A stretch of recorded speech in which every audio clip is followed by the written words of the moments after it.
Hey there guys, I'm Danks564 and this is The Police, a new Let's Play series. I just found this game recently.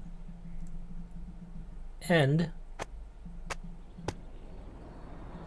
basically the premise of this game is we are playing as a chief of police that is about to be sacked by the mayor. Well, sacked in half a year. And we need to get $500,000 because we're that original. So, Mayor Rogers, Sax Maniac? Question mark. City Hall confirms rumors of Jack Boyd's resignation. Jack Boyd, it's us. Mark War 2 to be shown in Freiburg the day before the worldwide premiere by the mayor's personal request. I played a bit, but not like for like half an hour, just to make sure it's working. Let's just go to work. That's our crappy car. Finally, it's working.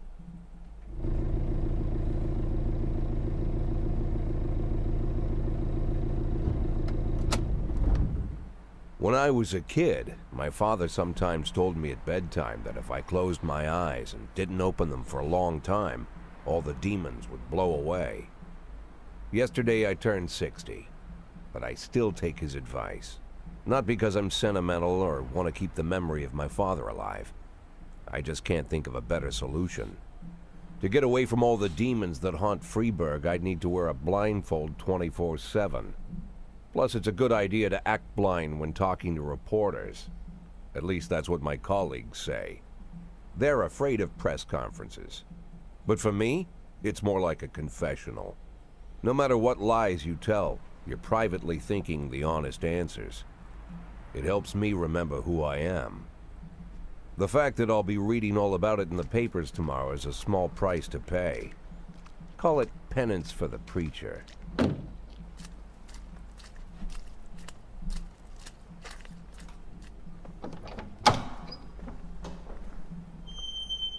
Basically, we're going to the press conference if you didn't get it. This is the first time I'm afraid of those answers my mind has given me. Not because I'm mad I'm losing my job. Though it's true, I'm mad as hell. Not because I subconsciously blame everyone else. Though I damn sure do blame them. And don't even ask me what my next move is. I can't imagine. But even that doesn't scare me. The worst thing is, I know I'm gonna have to do something. And I'll be damned if I know how far I'll go. I may have a lot of vices, but predictability isn't one of them.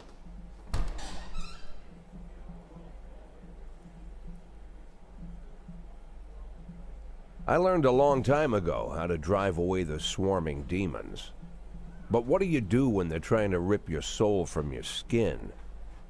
Shutting my eyes tight as I can. The best solution remains the same. Play blind. I just hope the reporters think I was blinded by the camera flash.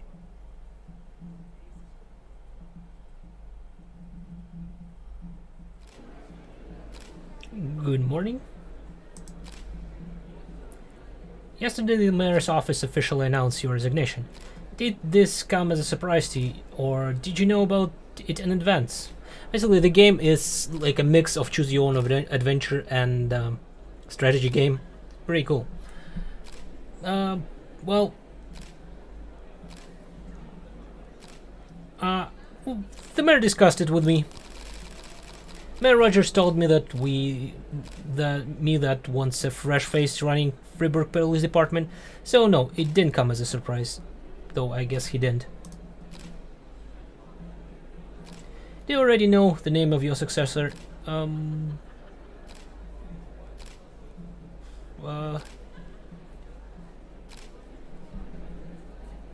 don't know, but I think it's a new man. I think they'll bring in some new blood, a fresh mind to take a fresh look at the problem. After recent corruption scandal, your deputy Francis Kendrick said he was looking forward to resigning. If the mayor offered him your position, would that change his mind? Well, I guess I'd be happy, because, you know, he's my deputy. We'll probably work together quite a long while. I'd be happy. It's hard to say, but I can't think of a more deserving candidate than Captain Kendrick. Although Kendrick was acquitted, many still believe that the police are cooperating with the mafia. Do you have anything to say about that? That's bullshit. We're the police. Excuse me, but that's the pile of horseshit. Mafia and the police working together. Maybe they're in cahoots with the aliens. Mafia are a bunch of low-life criminals. How about someone ask a real question here? Do you think your personal relationship with the mayor could be the reason behind the retirement? Well, let's not piss off the mayor, right? Oh, definitely not. That's just not possible. Mayor Rogers is a true professional and he makes his decisions carefully.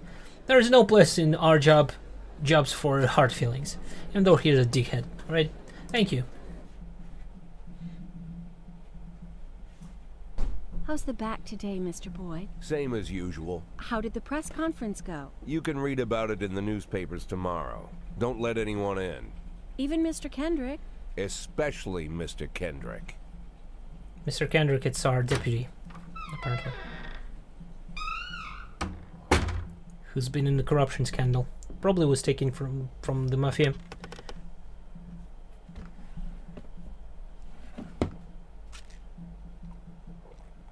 Yeah, we're on pills. Is it from the back? Like, pills from the back?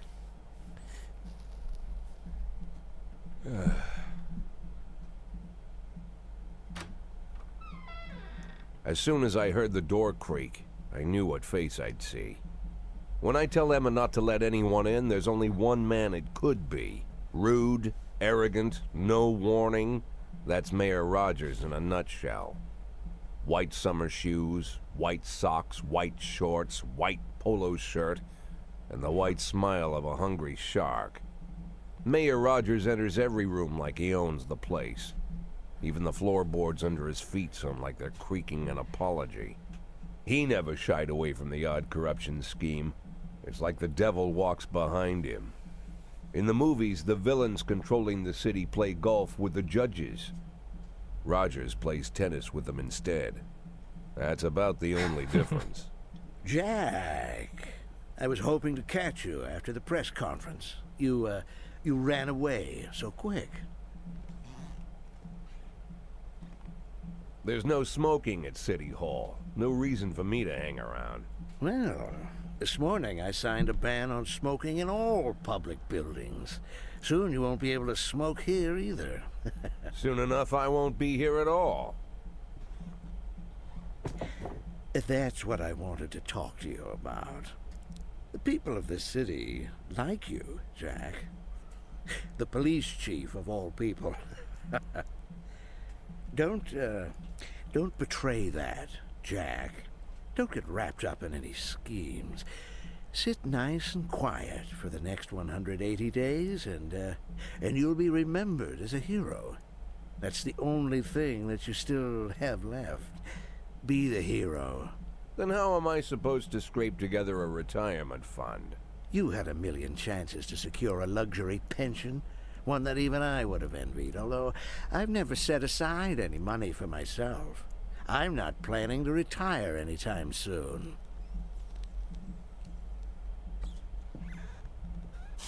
Oh, what a dick. 180 days of quiet, Jack. That's all I need. I don't have any problems with you, and you won't have any problems with me. I have a new assistant, Troy Starr. If you have something to tell me, call him. But try not to bother him. He's a busy man. I'll do my best. Voice acting is awesome, Quit by the way. smoking up the office. One of my friends will be using it soon. Oh, fuck off.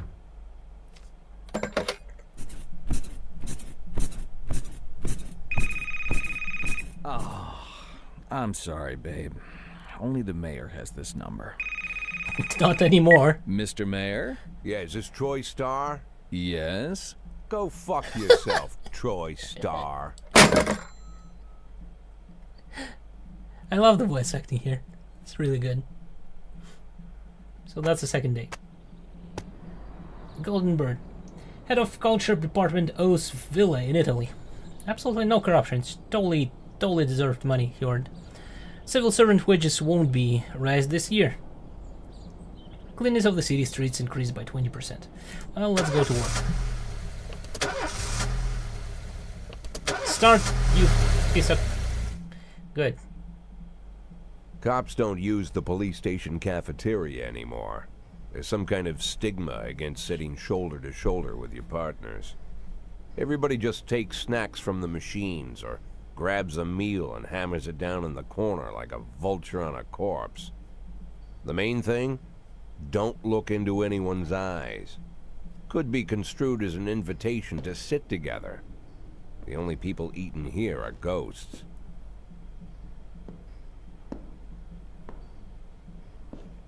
My deputy, Francis Kendrick. He recently became one of those ghosts. The subject of one of the most devastating corruption scandals in the history of Freeburg. No evidence to support the accusations, but everyone knows Kendrick's days are numbered. I need that file I asked for. Needs to be ready tonight. Francis didn't say anything, but I understood. Ghosts aren't supposed to talk. Besides, I got a feeling he was already finished.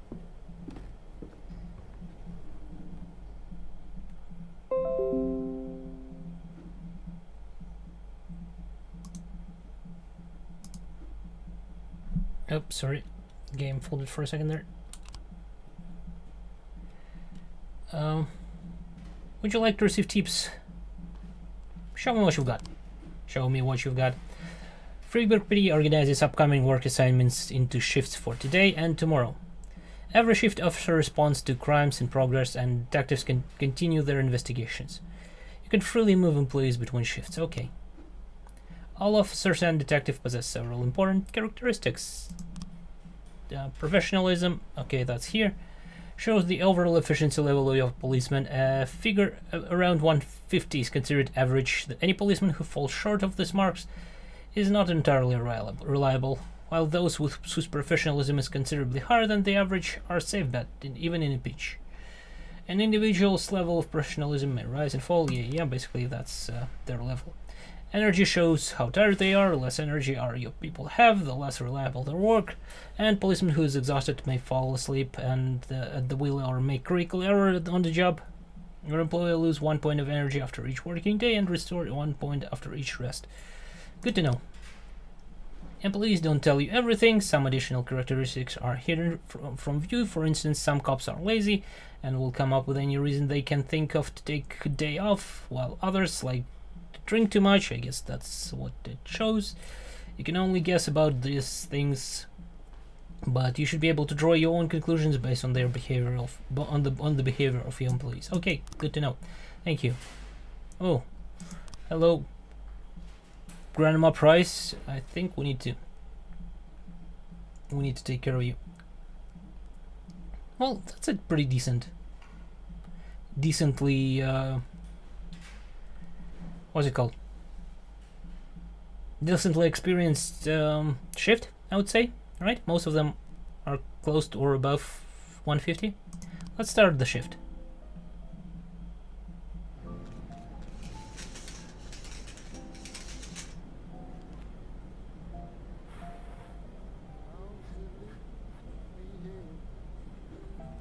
Responding to call is the bread and butter of police work. You'll need to send your officers to crime scene before the timer expires. A mark on the map shows the call, where the call came from. The farther away the destination from the police station, the longer it will take for officer to travel back and forth. So the longer your people will be tied up and unavailable for upcoming work. Okay, good to know. What do we have here? Easiest way to determine how difficult the task might be is to check how many units you are allowed to send on the call. The more units you can send, the more serious the alleged threat. Particularly risky mission give you an option for sending SWAT teams, but they must be accompanied by at least one officer. Okay, good to know. The number of slots is not the only thing to consider. Any available information from the location of the crime scene is to the presence of the weapons and so on. All of this can tell you how seriously each case should be taken. A mission might look simple at first glance, until it turns out into a brutal meat grinder. Okay. Hit and run. A married couple exited a convenience store and saw a van in the parking lot back over a homeless man who'd been digging through a trash can. The driver jumped out to help, but once he saw that he hit a bump, he got back into the van and quickly drove away. I'm pretty sure that Kochi and will be able to handle it, but take Grandma Price. She'll help you with, you know, with like stories of how things were better. Proceed. I think I'll pair like this with that and this with that, and he'll be in reserve, I guess. What do we have here? Crime in progress. Fight. Last picture shows this theater. A theater manager reports that during the showing of Citizen Kane, a drunk man attempted to force his way into the theater carrying a snowboard decorated with the word Rosebud. When he was denied the entry, he violently attacked the cashier and is currently fighting with the theater security guard. Okay, Yancy, you should be able to handle it. Take Austin with you, she needs some experience. Go!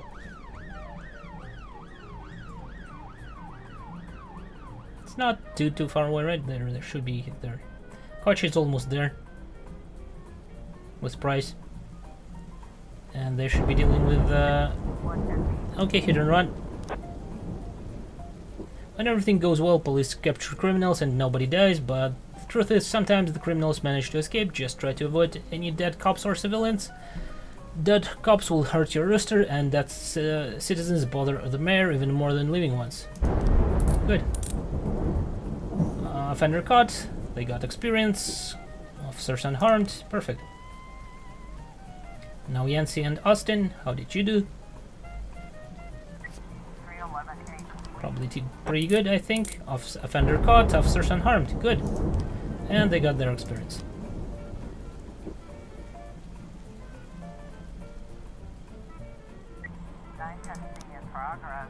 Suburb. 3 teenagers armed with a shotgun robbed a videotape store and made off with a whole collection of adult movies. The criminals fled in the car, but the store manager wrote down the car license plate. The owner is Janet Brown, who lives in the suburbs. Well, Birdie and take... Well, they are armed, that's true. Can we send in the squad with them? Okay, that's teenagers though, so we should be fine. You two. Oh, we have a thing here. Fight. A brother and sister clashed with each other over their deceased father's will. According to one of their lawyers, we don't dare separate them, and our security guard is off duty tonight. Well, Tsubaki, you're the only one present, so even though Kachi will be here soon, so you know. Let's wait till Kachi gets back, and now we can actually send Tsubaki and Kachi. Price will. Or do we want to leave Kachi in reserve and send Tsubaki and Price? I mean, Price is pretty useless, but she's still some sort of a thing, some sort of a presence. Because Kachi will probably be able to handle things on her own. Well, actually, Austin would be arriving soon, so that was a moot point. Anyway, let's see. What do I have here? An assault. A passerby saw some teenagers attack an elderly musician, then ran away with his guitar and his money. Okay, you three, go get those bastards. I mean, it's not necessary to send all of them, but I feel it's okay, because somebody's going to be returning soon, right? Oh, that's Birdie and Asano, I think. When your cops aren't sure how to proceed, they might contact you and ask to handle the situation. Try to deal with whatever comes up, but don't waste all your time on this stuff. You have plenty of problems to deal with. The vehicle in question is parked right outside the Brown house. The sounds of moaning and loud laughter can be heard through the living room window. Like sneak into the house, knock on the door, open up police. Again, they're teenagers, right? So open up police should be pretty okay. Knock on the door. Open up, police. Okay, they're caught. Officers unharmed. Great. Good job, Purdy. Asano, get back. And right now we have. What was that? Oh, come on. Bryce, that's all your fault. I'm pretty sure of that. Oh, I guess it's the light turned on in the room. Okay, Purdy's here. We need to get rid of Price, really. And assault. This guy's offender caught. Officers unharmed. Perfect. I should have sent Kochi with whoever I send them with.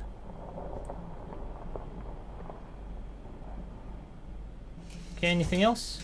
No. Well, that will be the end of the day, yes, because there's no more calls. So let's just end it. I think you'll need a couple extra hands tomorrow. You can order any cop to come and work overtime, but if they're working flat out, they'll be much more exhausted. Somebody's bound to make a mistake. No, I think we're fine. Shift A. Shift A is less experienced, I would say. Well, they have Stovall, who's 400. This one is more of our average guys, and this shift has one less detective. The detectives that they do have are more experienced, I guess, and they have a Grandma Roy, and these guys have Grandma Price. Okay, I see. We need to take care, get rid of them. I think these guys are pretty. Oh, they're father and son, I guess. Birch and Birch Jr. Okay, let's end the day for today. Used to be, when I asked Kendrick to stay late at the office, he liked to grumble and crack wise. Nowadays, he doesn't have the strength for it. Slumped shoulders, blank stare, wrinkled skin. The past few weeks, I don't hardly recognize my old friend. In his younger years, he reminded me of a gallant royal officer in an old Kipling story. Kendrick isn't just crumbling under the weight of the public pressure, but from the shame of it all. Internal Affairs raided the library he inherited from his grandfather, hoping they'd find buckets of cash stashed in the pages. Heard about the look on his face, the fearless policeman standing helpless in horror. I've known Francis for 30 years. The past 20 years, he's played loose with the law. And I know that at a certain point, every stolen dollar brings more misery than anything else. Probably sounds crazy, but I sympathize with the guy. What can I do? Your friends are your friends, and these are the waters we swim in. That's true, I guess. Called all of the people on that list today. Now they know you're in business, so you could get a call from any of them. You don't need to worry about any of them. I've cleared them all. And what kind of business are we talking here? It's nothing too serious, just like you asked. Should be just a few small favors. Payments will vary depending on the situation and who you're dealing with. How much are you looking to earn? $500,000. $500,000? Why not a whole million? Because everybody wants to take $1 million. Figured I'd try something different. Super original. $500,000 in 180 days? Well, you could earn it all above board if you netted all the big fish and hit all your bonuses. Never knew you for a fisherman. Well, you never got into my business, and I'm not trying to get into yours. But be careful about bringing in any other cops. Sooner or later, they'll put the finger on you. And one more thing, Jack. I remember what you said, but I should probably add one more name to that list. Christopher Sand. Sand. Spooky. Christopher G. Sand. Everyone knows the name, but few could tell you who he is. The old man stays away from the spotlight. Always wears old-fashioned jeans and knitted sweaters. Gives to charity. Rarely attends social events. An avid hunter, I hear. Even dabbles in poetry. You'd never guess he's the head of the oldest and most powerful gang in the city. Goes back as far as his great-grandfather. And Sand is strict about following the old rules. He rarely involves himself in commonplace murders and robberies. Hardly needs to intimidate anyone to get his point across. The people who work for him each have their sphere. They provide protection where needed, even work with the authorities when they want to make a deal. Meanwhile, Sand pulls the strings without getting his hands dirty. People sometimes mistake his quiet approach. A couple years ago, an arms dealer decided to expand its business without asking permission, and his whole family paid the price. In 4 weeks, Sand killed 31 people. Old men, women, even a few teenagers. And Sand's people made sure every paper reported it. Frank, I don't want to hear you say that name again. Jack, please, listen to me. I'm in with these guys. We agreed, Frank. That's not the kind of business I'm into. I don't go there. Never have, never will. Yeah, he wouldn't want to mess with the guys like that, wouldn't you? Francis Kendrick announces retirement date. Construction of the cinema museum postponed again. Legendary singer Gennaro Crespo comes to Fribourg. But I think I'm gonna make a cut here, and we'll continue in the next episode. So, thank you for watching. Hopefully you enjoyed it, and see you next time.